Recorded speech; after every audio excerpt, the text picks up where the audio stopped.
I will introduce very briefly Daniel. What I propose to do, and Daniel has agreed, is that I will do a very short presentation of him.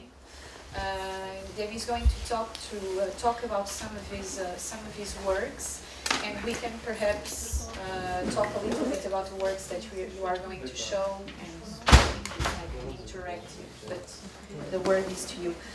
So Daniel is a Portuguese artist that has been working in different media, like video, photography, installation, and drawing. Drawing takes a very, very important place in his artistic practice, and I think he will talk a little bit about that. His work is very often around historical documents or historical objects, and sometimes it's very interesting in his practice. He seems to almost glean for these unbelievable objects that you find in surprising contexts, like a photography album from a Wehrmacht soldier that he found in São Paulo that inspired at some stage a work that you will perhaps mention. A number of photographs also relating to the colonial war. I mean, many of your works are around the war, not only the Portuguese colonial war, but the First World War, the Second World War. But obviously the colonial war, as we say in Portugal, takes a very important place in your practice, namely around the photos that you could see in your own home and that belong to your father.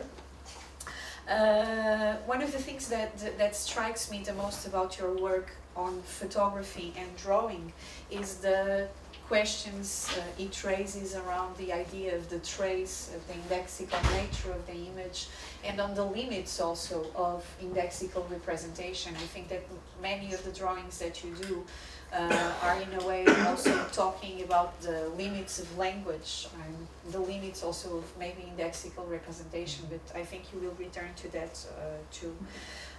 So we've already mentioned today a number of your films: Circular Body, Soldier Playing with Dead Lizard. I think you are going to show us a little bit of words, so please start.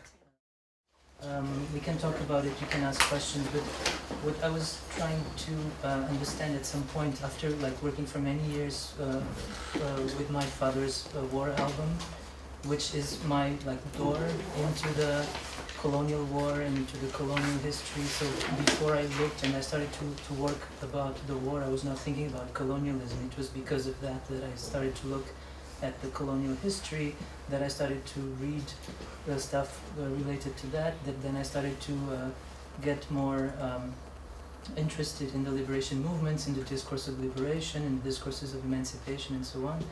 And at some point I was looking at those pictures because at some point I felt that I was doing that work and I was using my father's material a bit out of guilt, and I was doing really sort of harsh work, making really sort of had the need to make violent interventions on the pictures. The work was coming out of this sort of need of producing a crack between me and those images that were part of my life since I was a child, but that were so silent in a way because I couldn't, as I said before, I started talking about this with my friends when we were quite old, and the dialogue with my father just is still being built, so it's like a lifetime project basically, because he was really very silent about it.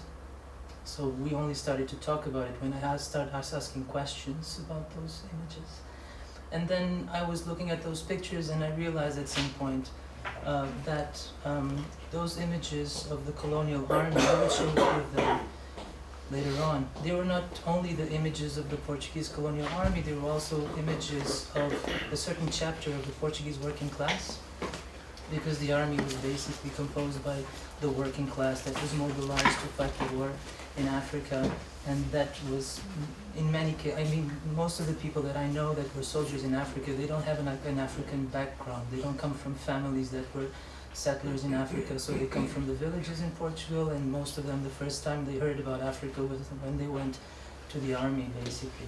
Still today, in my father's village, when we talk to the older people, it's quite like obvious that those people never sort of thought about it, and they don't have any relation to like Africa or anything. So because of that, I started to look into, or I was trying to find a bit, to trace the path that brought them into that frame, into that picture. So what is actually the history of Alentejo, where my father comes from. So like, and it's something that I knew as much as I knew the history of Africa actually, because we also didn't talk about it. So I started to read about it, and I actually found a very interesting history of struggle and resistance during the 19th century in the First Republic, mostly in a period where the workers' discourse was pretty much produced by anarchists, when the Marxist discourse was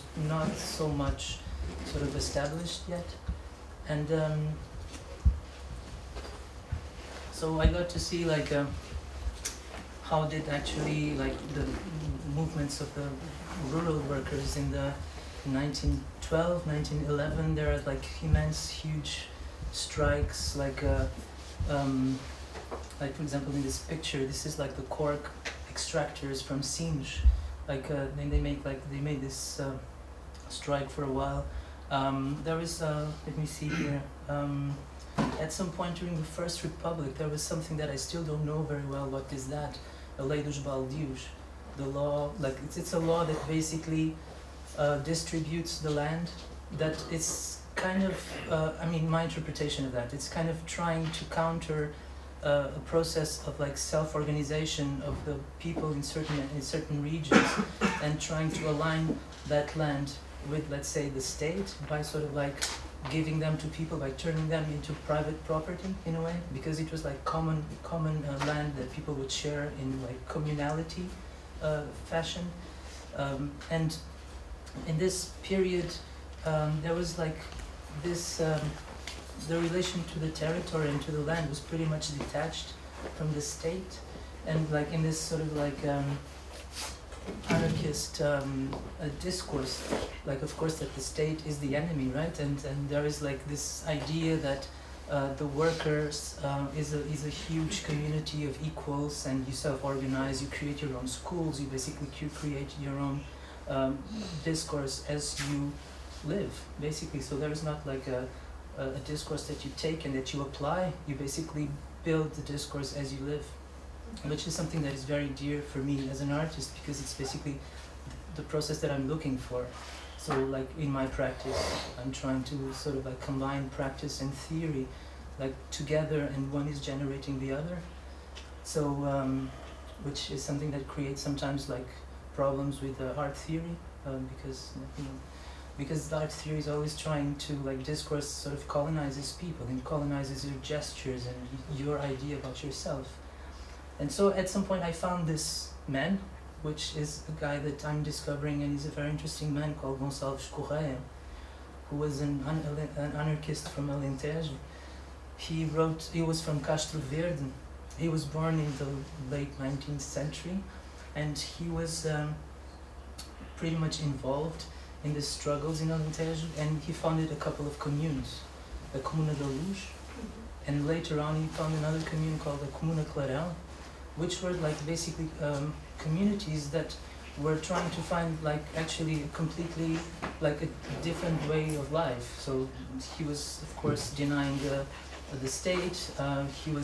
They were not nationalist at all. So they had this idea of this international community that goes beyond borders. So they were like resisting the idea of a nation with borders. So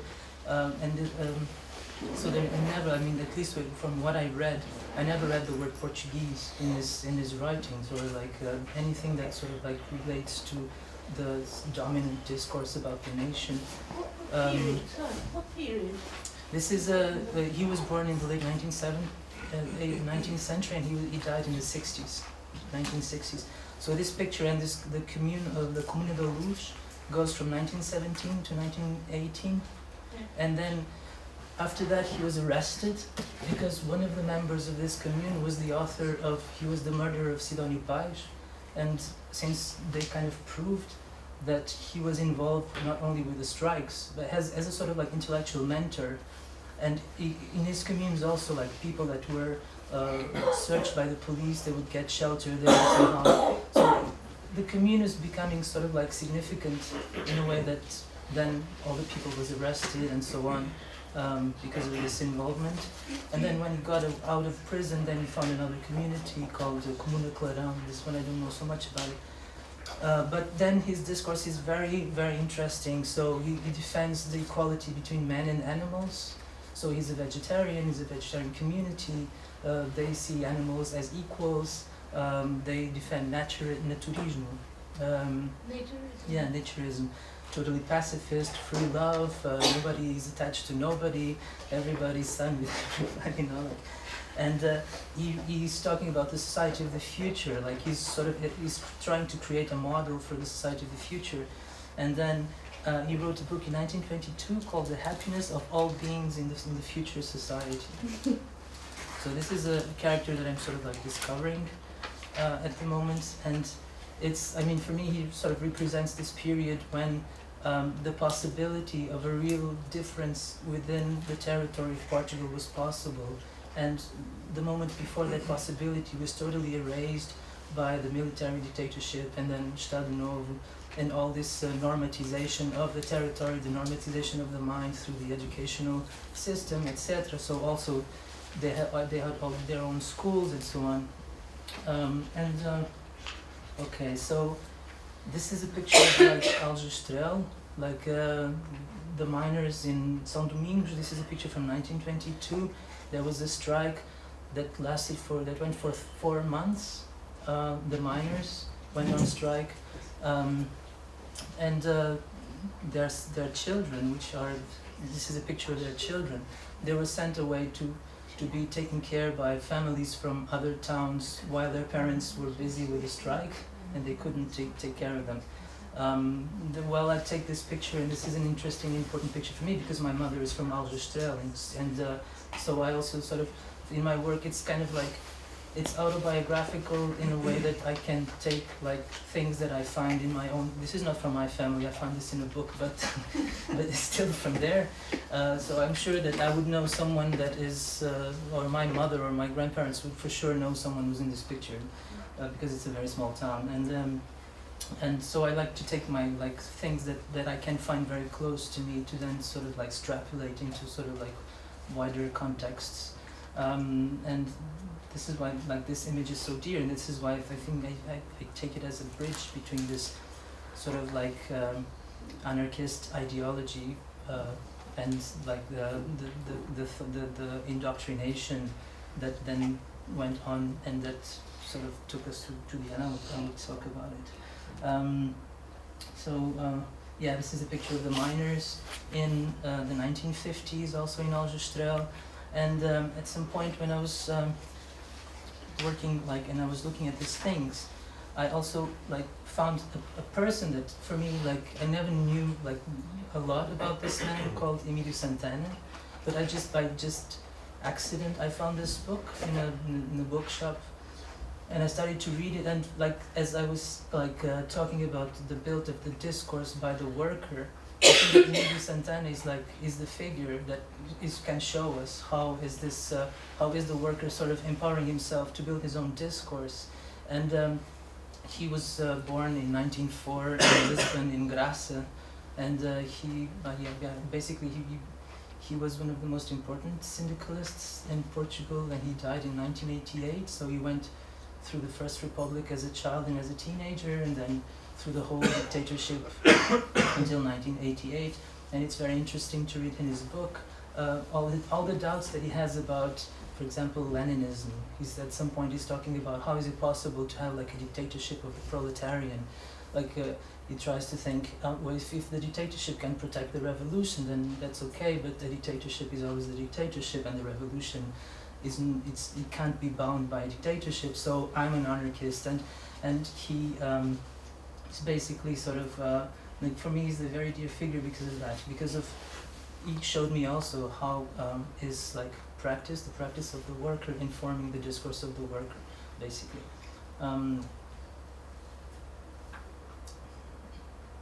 let me see. So how do we get to this? So this is one of the pictures of my father from his album, and this is a picture of the Portuguese colonial army. And yeah, so this is two of the pictures before I did something with them. And like my question is basically this, like how do we go from this to this? So basically, okay. So basically this guy here is the grandson of this guy here. And this is like, for me, these two pictures, they really put this question in a very sort of obvious way, like how is this guy, let's say, how is this guy now wearing this uniform, right? Yeah. And well, this is something I did with that picture.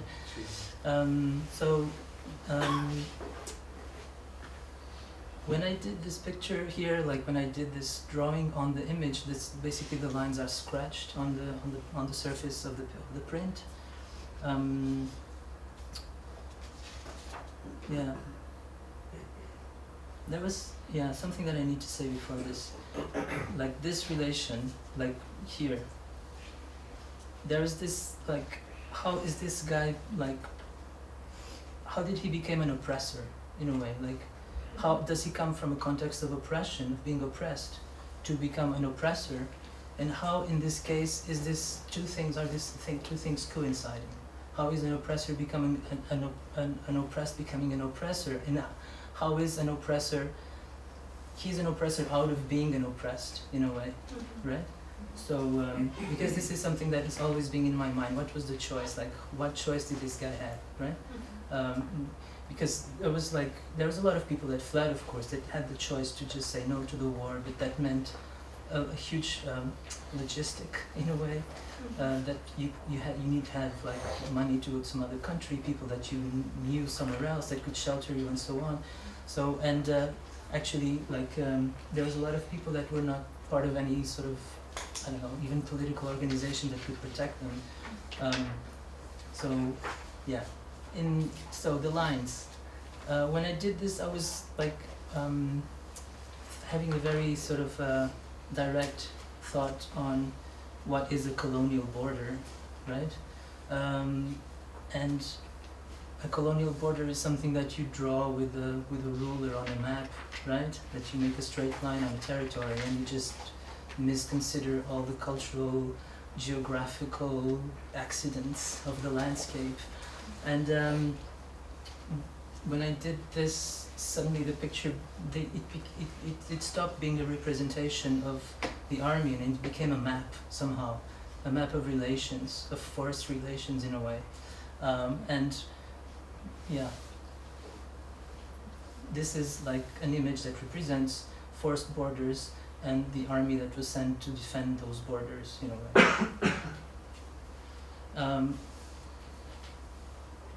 So out of that, you have this sort of diagram. This is a mystery for me. I mean, I don't know very well what to say about this image, but it's kind of important to me to have to think about what kind of space are these relations sort of generating, like the relations of these soldiers in that context. What kind of space, what kind of abstract space is coming out of there? And what can I do with it? This is a question, I don't have the answer. So this is like, after this, like relation with these images and coming to this sort of like straight lines that somehow represent forced lines on the landscape that then define the territory, that in that image is functions as a metaphor of the reality, right? And this is something that it's still like, those borders in many cases are still there today, right? Like in the post-colonial moment, they still exist. And for me, they are still a problem, right? Because they still produce this barrier between cultures. They still produce a lot of conflicts because of the way they were drawn. So drawing and an artistic practice, for me at some point became as a sort of healing from that. So what can I do about it? I mean, basically almost nothing. I can be an artist and try to sort of like heal myself from that. And when I started to do this drawing is a very sort of like intimate thing. I don't know if I believe that art can function on a political level, to be honest. because I don't believe so much in political discourses in art, that you make like a statement in an artwork, you know, that you think that can change the world. But I think that art is a bit the opposite. It's something that you can do to yourself, or that you can do to people that are sensitive to what you do. So it functions on a very ethical level. It's a dialogue a discussion that you have with yourself. And I think that drawing is the most like basic and direct form of that. So drawing is sort of direct action that you do to yourself in a way, to quote the anarchists. And in this case of this works with lines, also because at some point I was talking with Teresa about Tim Ingold and his writings about lines, and the way that you put images together like I did is actually sort of like drawing a line within your, let's say, structure.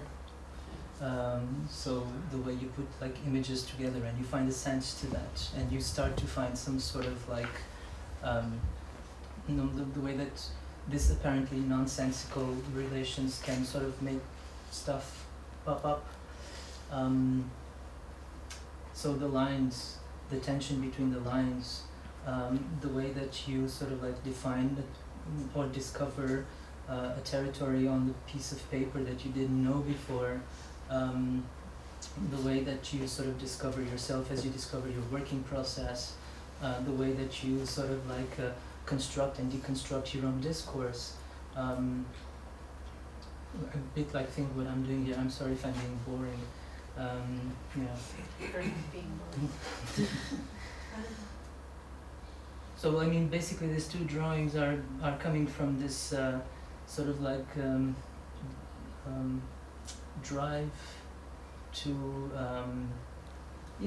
to find directions, to draw lines on the space, and to find like processes of finding directions that escape. Actually, I used the word discourse many times until now in this presentation, but a bit to escape like linguistic discourses, you know, to find like something that can sort of like compensate the fact that discourses and thinking and theory is sometimes so incapable of reaching certain aspects of the experience and of life, and that like the two things like maybe sort of like and this is a bit like me sort of quoting Michael Tausig and his approach to drawing and his use of drawing in field work. So how sometimes drawing is much more poignant in sort of like expressing and inscribing certain sort of sensations, feelings than writing, you know. I mean, I like to talk about my work. Sometimes I do it better than others, but sometimes I would really love to do something that doesn't need any sort of discourse, any sort of like speech on it. I don't know if I can do it. I don't know if it's possible to do that. So this is like other kinds of work that I did in sort of in trips I did. So I spent like time traveling at some point, and drawing is something that gives you the possibility of making things very quickly, and of sort of like in a very direct way, in a way like that sort of like your mind doesn't filter it very much because you don't have to put words into it, so you just make a little sketch, and then later on you go back to it and you sort of like go back to that place, to that moment, to that feeling, to that sensation, without sort of like destroying it with discourse, because this is something that I feel pretty much actually, that when I sort of like write about something, that somehow I'm turning into something else, you know, and I am detaching myself from that, and I'm turning into something else, in a way like destroying something and building something out of it. And this is one of the things that still keeps me, or still gives me the sense that being an artist is something that makes sense to me. And I would just like to, well, when I did these two drawings, this is drawings, they are part of a big a big series called Stuck in a Loop. I did it when I was when I was in Lebanon, and that was a very that represented a big change in me, not just in my work, in my understanding of things, of time and space, of reality itself, and I guess that there I got more aware of this an artistic practice being a form of healing, in a way, of perhaps being a form of healing, medicine. And then I met a person that told me about these things here, and that like talismans, like magic, Islamic talismans, and the way that those things are made.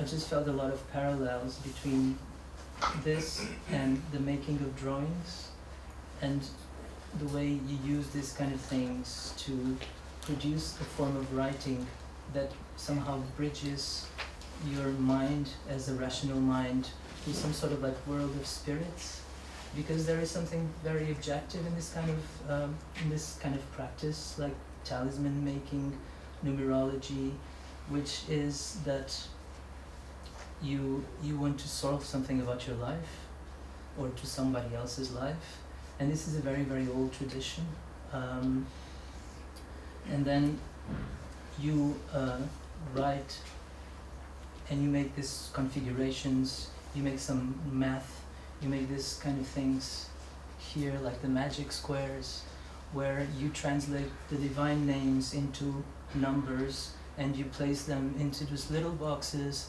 and then if you add all these numbers from the top to the bottom, or like in any direction that you make the math, the result is the same. Sudoku. Hmm? It is the principle of Sudoku, isn't it? It's the principle of the Kabbalah and of the magic. So Sudoku took it from there, probably. And like basically you do this to mobilize the jinn, which are the spirits that you don't see, but they see you, and they are capable of doing things that you want them, that you desire, right? Yeah. So this is something that, for me, it's sort of like, yeah. I don't know how to do these things because this is a very old tradition. It's a sort of a science that people don't tell it just like that. I don't even speak Arabic. And there is also this thing that the books that the people who do these things, the books they publish, they usually publish it with mistakes, with things wrong, like on purpose, so that only the ones who are initiated and know how to do it can identify those errors, so that an amateur like me would never be able to do it, you know, because they are very afraid that you do something wrong and you just put the whole universe into a chaotic, unbalanced thing. So this is the end of my presentation, and this is just like to finish about drawing and magic and healing, and how drawing can be a process of healing that comes out of confrontation with the colonial past of your father as an oppressor of the Portuguese colonial army. Yeah. Also this thing when I was like talking about this history of struggle and anarchists and so on, I was sort of like in many cases I was talking to people, and people say the Portuguese did this, the Portuguese did that, as if the Portuguese are all the same and we are like Yeah, Lucia was talking about this 2 weeks ago. Yeah, and like in my background and like throughout my life, and I thought I like found this context of that suffered a bit the same like colonization, like the colonization of the state, the colonization of the mind, the educational system, the ways of working, you know, like the indoctrination that destroyed a lot of cultural diversity. And in Alentejo, this is the reality I know, but I know that it's the same in other parts of the country. And also today, when we think about this, is something that was also like important to me to think in terms of the European context today. And when all this austerity was sort of happening, and suddenly in Portugal with the Troika, it felt like a country under occupation in a way. And this circulation between the oppressed oppressor is something that interests me quite a lot. So how is Portugal a country that is colonized and colonizer? You know, the colonized colonizer, the oppressed oppressor, is something that, yeah. And then as an artist, when you start working, you also feel then colonization studies all over the place. So you start making a drawing, you're colonizing the sheet of paper. Yeah. Well, thank you.